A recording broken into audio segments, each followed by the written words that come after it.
परमात्मा के साथ संपत्ति काल में ज्ञान रूप संधि नहीं है, ज्ञान रूप अभिसंधि नास्ति, क्योंकि सारे विशेष ज्ञान के उपरम हो जाता है, फिर भी उसकी ज्ञान की वासना रहती है।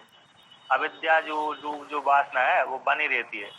कहते हैं तद वासना वासिता अविद्या वर्तते, तो जागृत की जो वासना से वासित अविद्या रहती है। कहाँ पर है स्वामी? और 2 पृष्ठ आगे पे है वो, तो 287 पे, तो वहां पर ये आया है। तो वासना से वासित अविद्या वहां पर रहती है। ज्ञान आदि तो इंद्रिय तो सारी समाप्त हो जाती है, किंतु वासना से वासित अविद्या रहने के कारण फिर वो जीवात्मा क्या रहता है, मुक्त, जिसको ज्ञान नहीं हुआ उसको ज्ञान। स्वामी जी, अविद्या काम और कर्म ये 3 चीजें इसकी बची रहती हैं। अविद्या काम कर्म चीजें बची, वही वासना, उस वासना की कोटि में डाल देते हैं अविद्या काम कर्म, तो वो बनी रहती है, इसलिए वो पुनः दोबारा जन्म की प्राप्ति हो जाती है। मुख्य रूप से तो अविद्या ही है ना? हाँ, अविद्या है। तो अविद्या से फिर इसके पश्चात फिर काम ना हो या कर्म आ गए, आदि आदि हो गए।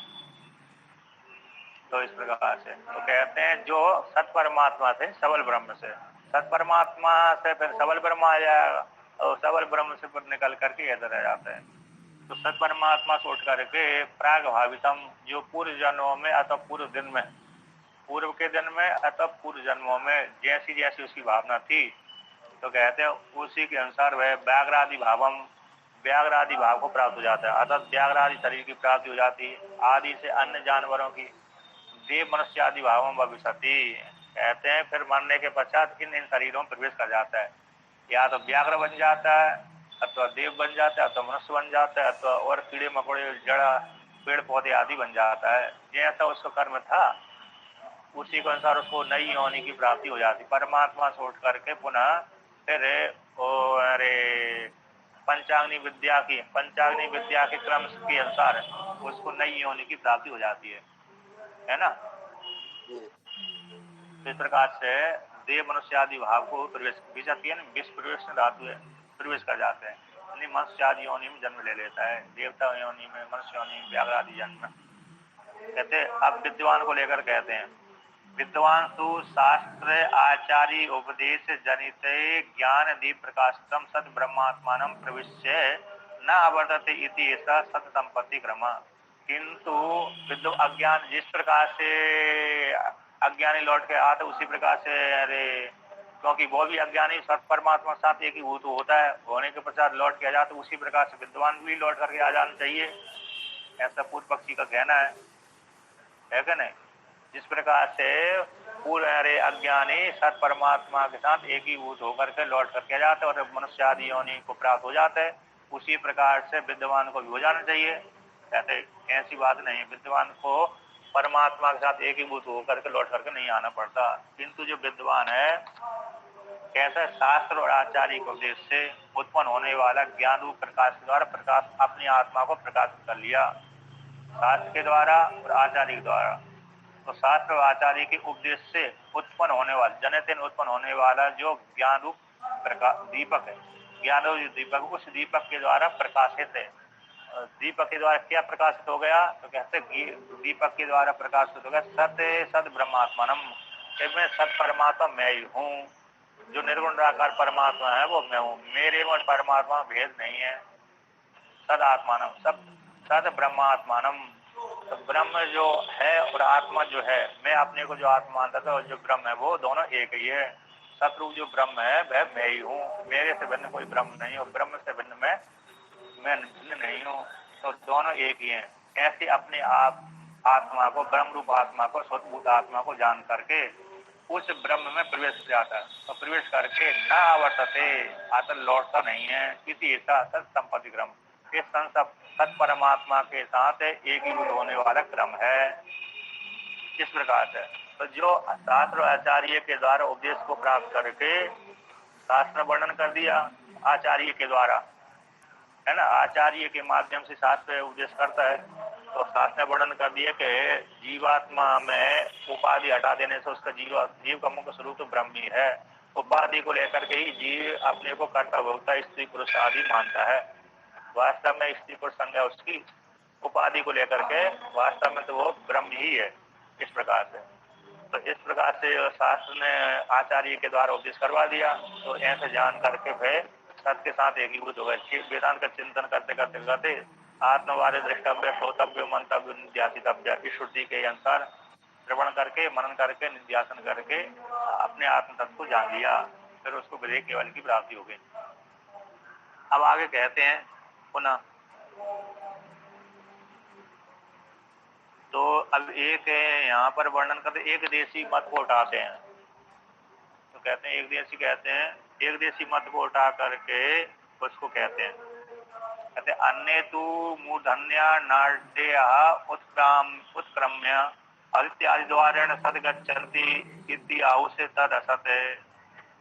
कहते कुछ तो व्यक्ति जो सुषुम्ना नाड़ी के द्वारा, इसके द्वारा जैसे उत्तरायण मार्ग के दक्षिणायन मार्ग से जाते हैं तो वो तो सुषुम्ना नाड़ी से उत्क्रमण नहीं करते, बल्कि किसी नाभि से निकल जाते हैं, अथवा चक्षु से निकल जाते हैं, अथवा कान से निकल जाते हैं, तो मुख से निकल जाते हैं, तो नाक से निकल जाते हैं उत्तरायण मार्ग वाले, दक्षिणायन मार्ग वाले और कर्मी है।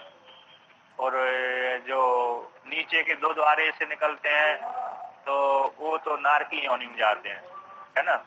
तो नाभि से जो जाते हैं वो कर्मी जाएंगे, थोड़े वो, और चंद्रमार्ग कर्मी हो गया।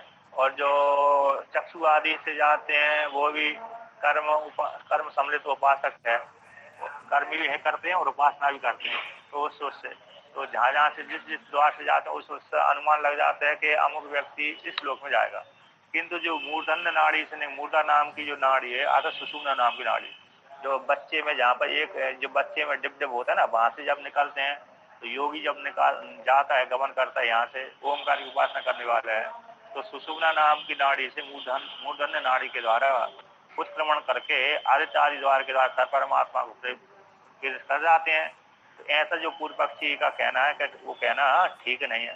पूर्व पक्ष मतलब यहाँ पर एक देशी, वेदांत का एक देशी, तो वेदांत का एक देशी कहता है कि देखो कुछ लोग तो यहाँ से सुषुम्ना नाड़ी को फोड़ करके ब्रह्म रंध्र के माध्यम से उत्क्रमण करके सूर्य उत्तरायण मार्ग के द्वारा, किसके मार्ग के द्वारा, आदित्यादि द्वारण, तो आदित्यादि द्वार के अर्थ हो गया उत्तरायण मार्ग।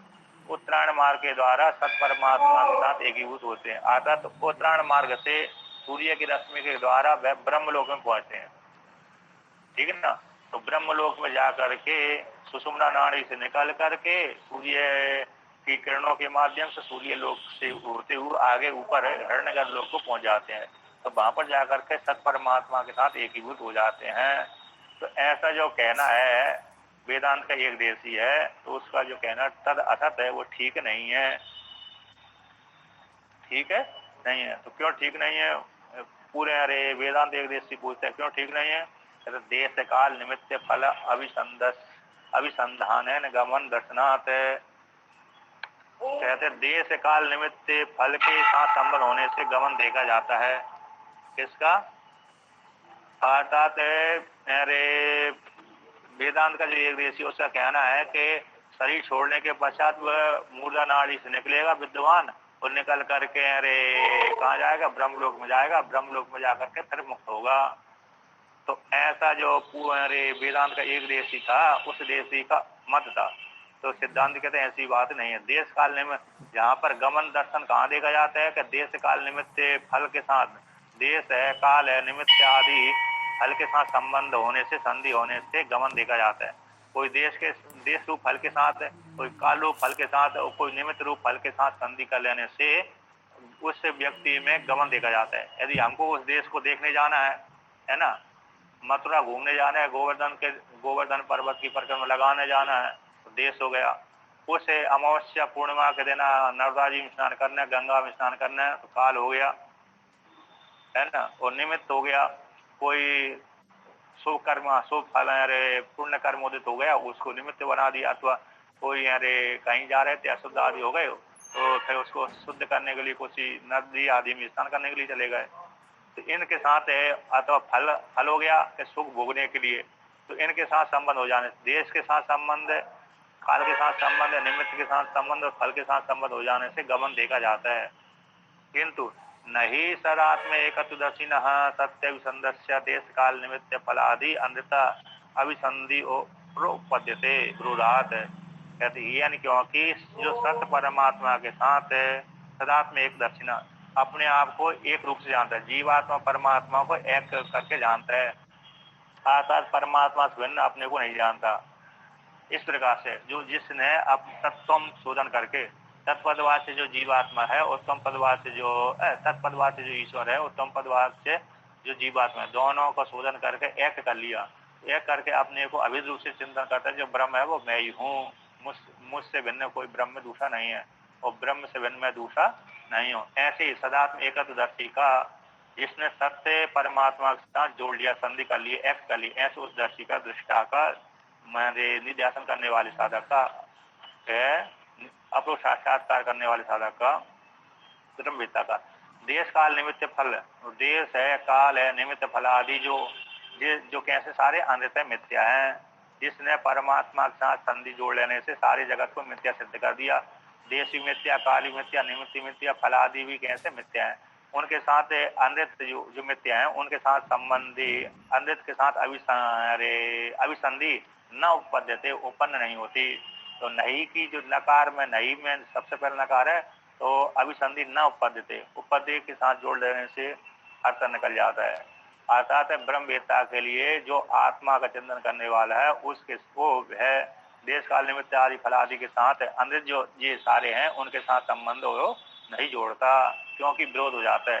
विरोध कहाँ पर होता है कि ज्ञान और अज्ञान में विरोध होता है ना। दीपक और प्रकाश, दीपक में और अंधकार में जैसे विरोध होता है, उसी प्रकार से ब्रह्मवेत्ता का गमन आदि नहीं होता। मूल नाड़ी के द्वारा फोड़ करके, सुषुम्ना नाड़ी से फोड़ करके पर वहां ब्रह्म लोक जाएगा सूर्य उत्तरायण मार्ग के माध्यम से, और फिर ब्रह्म लोक में जाकर के मुक्त होगा।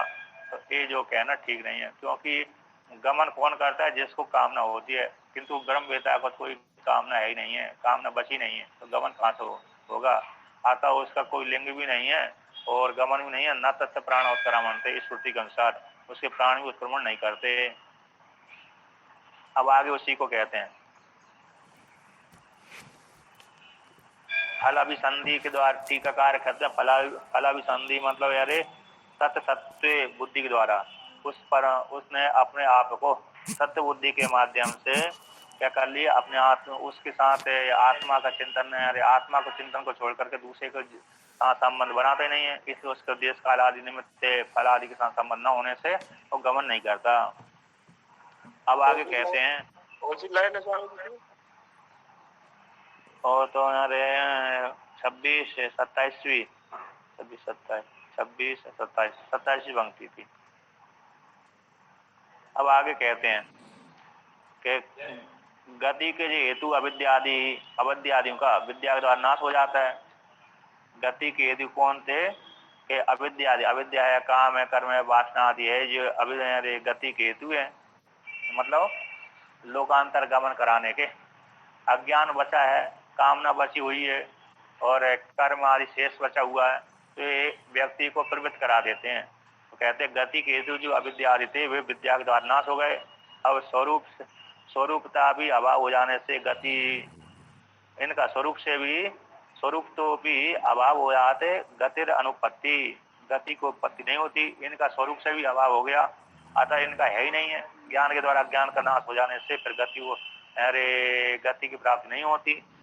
कहते हैं अविद्या काम कर्मणाम च गमन निमित्तानाम सद विज्ञान भूतासन विप्लुष्टत्वाद गमन अनुपत्तिर एवं। तो कहते हैं अविद्या है, काम है, कर्म है, ये गमन के निमित्त थे, गमन के हेतु है। अविद्या गमन के हेतु है, काम गमन के हेतु है और कर्म गमन के हेतु बनती है। ऐसे गमन के जो हेतु अविद्या काम कर्मों का सत्य परमात्मा के साथ सत विज्ञान रूप जो अग्नि है ना, सत परमात्मा के साथ एक कर लिया। तो एक के रूप जो सत विज्ञान रूप जो अग्नि है, उस अग्नि में आहुति डाल दी, क्योंकि अविद्या काम कर्म निमित्त, अविद्या है काम कर्म रूप जो निमित्तों का गमन के हेतु इनकी आहुति अग्नि में डाल दी ब्रह्म विद्या के द्वारा।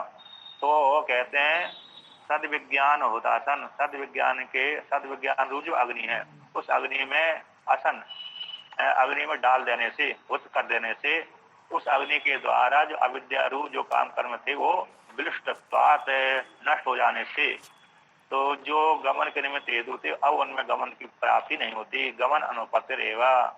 कैसे गमन की उत्पत्ति नहीं हो रही? अर्थात तो जो अविद्या आदि का कर्म वासना थी, जितने संस्कार वासना आदि थे, ज्ञान रूप अग्नि में आहुति डाल दी। तो ज्ञान रूप अग्नि में आहुति डाल देने से ज्ञान रूप अग्नि क्या कर दिया? उसने अविद्या काम कर्म आदि को जला दिया, भस्मीभूत कर दिया। तो भस्मीभूत कर देने से अब उस साधक में गमन की उत्पत्ति नहीं होती है कि नहीं? तो फिर गमन तो स्वरूप में तो गमन है ही नहीं है। स्वरूप में तो गमन का अभाव है। आत्मा में से व्यापक आकाश में गमन नहीं होता। उपाधि को लेकर के तो गमन देखा सा जाता है। उपाधि वाला जो आकाश है ना, उसमें गमन देखा सा जाता है, क्योंकि एक जाता नहीं, क्योंकि एक आता है घट संवृतम आकाशम, घटे नियते न घटा न आकाश है। घट से समृद्ध आकाश रहता है, घट से घिरा हुआ आकाश है। घट तो मांडूक में आती है, कार्य का है दूसरी श्रुति है ये तो। घट समृतम आकाशम घटम नियते न आकाश है, तद्वत जीवो नवमा। उसको उद्धृत किया गया ना ये वाला वहां पर। अच्छा, मेरे को उपनिषद का ऐसा है। तो घट से घिरा हुआ आकाश है, रहता है, किंतु घट जाता है, घट के भीतर का आकाश नहीं जाता। उसी प्रकार से जीव भी ऐसी है। तो कहते हैं, तो उसी प्रकार से स्वरूप में गमन नहीं होता। उसी प्रकार आत्मा जो स्वरूप है उसमें गमन नहीं होता। अब यहाँ पर कहते हैं तो ज्ञान रूप अग्नि के द्वारा अब जो कर्म के गति के हेतु अविद्या काम कर्म थे, ये ज्ञान रूप अग्नि के द्वारा भस्मीभूत हो गए। तो भस्मीभूत हो जाने से, लुष्ट हो जाने से, नष्ट हो जाने से अब उस साधक में ब्रह्मवेत्ता में गमन की उत्पत्ति नहीं होती।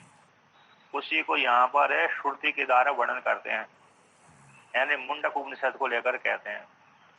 मुंडक की दूसरी पर्याप्त कामस्य कृतार्थ मनस्य तु यहैव सर्वे प्रविलीयन्ति कामा इत्यादि अथर्वणे नदी समुद्र दृष्टांत श्रुतिश्च। तो कहते हैं ये 8वां मंत्र है स्वामी, 3-2-8 है ये मुंडक उपनिषद का। हाँ, तो यहाँ पर कहते हैं पर्याप्त कामस्य, अतः पर्याप्त का अर्थ हो गया परिता सर्वता, आप्त कामस्य, सारी कामना जिसको यहीं पर आकर के प्राप्त हो गई। जैसे समुद्र में सारी नदियां आकर प्राप्त हो जाती, उसी प्रकार से ब्रह्म रूप आत्मा में सारी कामना आकर के प्राप्त हो गई। तो पर्याप्त काम, तो पर्याप्त काम वाला ऐसे साधक है, यही वह सर्वे काम विलियंते, उसकी सारी कामना हृदय में आकर समाप्त हो गई। तो कहते हैं ज्ञान करते ही सारी कामना को उसने नष्ट कर दिया, तो पर्याप्त काम वाला हो गया, आत्म काम वाला हो गया। तो ऐसे आत्म काम वाला व्यक्ति की सारी कामना कैसे निवृत्त हो गई? ज्ञान के द्वारा निवृत्त हो जाने से तो कृतात्मना है, कृतकृत हो गया। तो यही इसी शरीर में रहते रहते, इसमें जिस स्थूल शरीर में रहते रहते आत्मा का चिंतन करते करते करते उसकी सारी कामना नष्ट हो गई। तो पर्याप्त काम वाला हो गया था, सारी कामना उसी की आप्त काम वाला हो गया। पर्याप्त काम वाले चारों ओर से ब्रह्म में कामना वाला होने से वो कामना सारी निवृत्त हो गई, नष्ट हो गई ज्ञान के द्वारा। तो यही पर शरीर में रहते रहते, इसी स्थूल शरीर में रहते रहते सारी कामना उसकी विलीयंते नष्ट हो गई।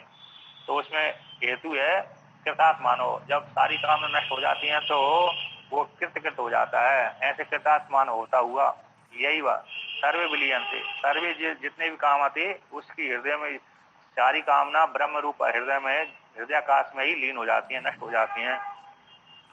लीन हो जाने पर निश्चय रूप से अव्यक्त आत्मना है ना, अभी व्यक्त आत्मा वाला हुआ है, यानी ब्रह्म रूप आत्मा वाला हो गया।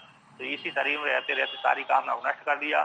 तो कहते हैं प्रविलियंती कामा, सारी जो हृदय में बैठी हुई कामना थी वो सारी आप्त काम वाला होने से उसकी नष्ट हो गई। अतः आत्मा का चिंतन करते करते उसी ब्रह्म में सारी कामना लीन हो गई। तो लीन हो जाने के पश्चात वह आत्मा जो साधक था वह कृतकृत हो गया। इस प्रकार से ये श्रुति का अर्थ हो गया। अब उसके पश्चात है नदी दृष्टांत को लेकर कहते हैं, नदी समुद्र दृष्टांत आदि श्रुति के द्वारा। तो नीचे की टीका में कहते हैं, अरे 30वीं पंक्ति में कहते हैं काम के अभाव हो जाने पर गमन की उत्पत्ति नहीं होती। जब काम ही नहीं है तो गमन की उत्पत्ति नहीं होती। प्रयोजन बिना मंदो बिना प्रवर्तते, प्रयोजन नहीं है तो फिर अंधा व्यक्ति भी फिर प्रवृत्त नहीं होता।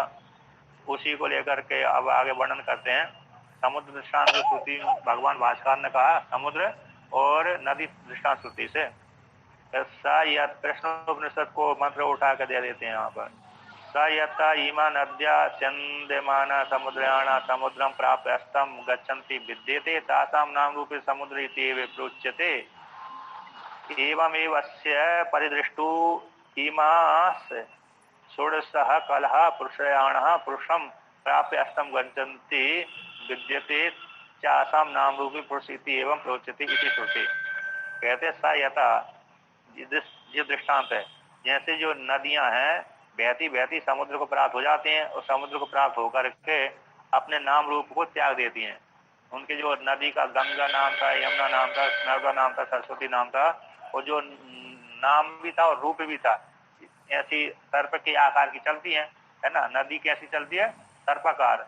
तो सर्प जैसा चलता है उसी प्रकार नदियां चलती है। तो नाम रूप आदि थे वो सारे कैसे नाश को प्राप्त हो जाते हैं, समुद्र में जाते ही लीन नष्ट हो जाते हैं, उसी प्रकार समुद्र रूप से कहलाते हैं। एवं ये दृष्टांत होगा। उसी प्रकार दृष्टांत में घटाते हैं कि जो जिसने आत्मा का चिंतन किया था, ऐसे चिंतन करने वाले साधक की जो 16 कला थी, वो 16 कला कैसी अपने अपने उपादान कारण में लीन हो गई और जीव कला ब्रह्म में लीन हो गई। तो कहते हैं पुरुष को आश्रय करने वाली जो कला थी वो सारे अपने अपने उपादान कारण में लीन हो जाने के पश्चात है वो कहते पुरुष को प्राप्त होकर के अतः निर्गुण निराकार परमात्मा को प्राप्त होकर के अष्टभाग को प्राप्त हो जाता है, लीन हो जाते हैं। जितने भी कला आती है पुरुष रूप परमात्मा गतः कला पंचदशा प्रतिष्ठा, ऐसा वाक्य आता है प्रश्न मुंडक उपनिषद में। तो सारी कला अपने अपने उपादान कारण में लीन हो जाती है कि नहीं। और यहाँ पर भी जो तेज में लीन परंपरा है वो उसी परमात्मा में लीन हो जाती है। इसी को भी वहां पर वर्णन किया था अरे योग सूत्र में सांख्य कौमुदी में कि वो जितने भी इंद्रिय आदि उत्पन्न होती है ना, इंद्रिय आदि उत्पन्न होती हैं तो वो अपनी अपनी इंद्रियां जिस कारण से बनी है उसी कारण में जाकर लीन हो जाती हैं। और जो जीवात्मा था उसका शुद्ध स्वरूप हो जाता है, अतः उपाधि अर्थे। उसी प्रकार से यहाँ पर मुंडक उपनिषद के अनुसार, प्रश्न उपनिषद के अनुसार और यहाँ पर भी तो परंपरा से परमात्मा में ही अविद्या लीन हो जाती है। और अविद्या नाम की वस्तु है ही नहीं है कि नहीं, सत्य नहीं है, असत्य भी नहीं है, अनवर्थनीय है। तो इस प्रकार से ऐसे चिंतन करने वाले दृष्टा का जो 16 कला थी, जो पुरुष को आश्रय करने वाली 16 कला थी, पुरुष को प्राप्त होकर के अष्टभाग को प्राप्त हो जाते हैं। अतः उसके जो जब जन्म लिया था उसके नाम था देवदत्त यज्ञदत्त, स्त्री पुरुष नाम उसका था। तो वो सारी नाम रूप आदि निवृत्त हो जाते हैं। पुरुष ही नाम रूपे विद्यते पुरुष एति उच्यते, पुरुष ही कहलाता है फिर। अतः पुरुष रूप को प्राप्त होकर पुरुष में लीन हो जाते हैं। न तस्य प्राण उत्क्रमणते, अतः उसके प्राण उत्क्रमण नहीं करते।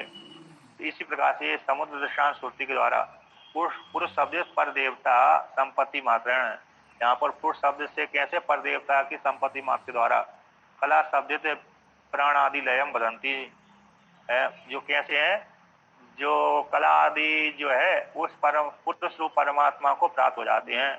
तो उसमें जो श्रुति कहती है कि गति को निवारण करती है। गति कैसी है? गति को रोक देती है। अतः जो विद्वान होता है उस विद्वान की गति गमन नहीं होता। उसी को आगे लेकर कहते हैं कस्मिन प्रश्न में आगे वर्णन आया था, कस्मिन नु हम उत्क्रांतो भविष्यामि कस्मिन व प्रतिष्ठते प्रतिष्ठास्मि इति स प्राण सृजते। कि मैं उस परमात्मा ने विचार किया कि मैं किसके उत्क्रमण करने पर उत्क्रमण करने वाला हो जाऊंगा और किसके बैठ जाने पर मैं बैठने वाला हो जाऊंगा, प्रतिष्ठित वाला हो जाऊंगा। ऐसी उसने संकल्प करके विचार करके उसने सबसे पहले हिरण्यगर रूप प्राण की उत्पत्ति करी। सा प्राणम असृजति, उस ईश्वर ने सबल ब्रह्म ने सबसे पहले प्राण यानी हिरण्यगर की उत्पत्ति करी। तो उत्क्रांति आदि गति कौन सी होती है? उत्क्रांति का निमित्त तो प्राण हिरण्यगर प्राण होता है। अब वो प्राण ही परमात्मा में लीन हो गया तो उत्क्रमण कहाँ करेगा? है ना, इस प्रकार से। और फिर उसमें उसमें आता है, यानी श्वेतास्त्र उपनिषद की श्रुति को उदाहरण देते हैं टीकाकार, न तस्य प्राणा उत्क्रामंती, इस विद्वान के प्राण उत्क्रमण नहीं करते। किसके? जिसको आत्मज्ञान हुआ उसको, तो उसके उस परस्याप देवता में लीन हो जाते हैं। न तस्य प्राणा उत्क्रामंते अत्र ब्रह्म समस्नुते, वो गीता का है ये, वो ब्रह्म में ही जाकर लीन हुए, ब्रह्म में लीन हो जाता है इस प्रकार से। न अब नोते क्रमंती मुने प्राणा व्यापी सर्वगतो ईसा तेन व्याप्तमिदम सर्वम कुतः उत्क्रम या सती, उससे मुनि के जो प्राण है उत्क्रमण नहीं करते, व्यापी हो जाते हैं। व्यापक जो मुनि है, सर्वगत है, ऐसे सर्वगत परमात्मा में लीन हो जाता है, उसके प्राण को उत्क्रमण नहीं करते। तब व्यापी सर्वगत है, ऐसे जो उस मुनि के प्राण उत्क्रमण नहीं करते। अर्थात व्यापक जो ज्ञान विद्वान था, वो विद्वान कैसे है? व्यापक हो गया, आत्मा का चिंतन करते करते करते व्यापक हो गया। व्यापक हो जाने से अब उससे मुनि रूप अरे परमात्मा के विद्वान के प्राण उत्क्रमण नहीं करते, क्यों? व्यापक हो जाने से। व्यापक में कहाँ जाएंगे? एक परिच्छिन्न देश वाला तो गमन करता है, किंतु अपरिच्छिन्न वाला कहीं गमन नहीं करता। इसलिए व्यापक हो जाने के कारण संपूर्ण जगत को व्याप्त करके रहता है। इदम सर्वम जगतम, संपूर्ण जगत को व्याप्त करके रहता है। कथा कुतः, किस कारण से उसका उत्क्रमण होगा? इस प्रकार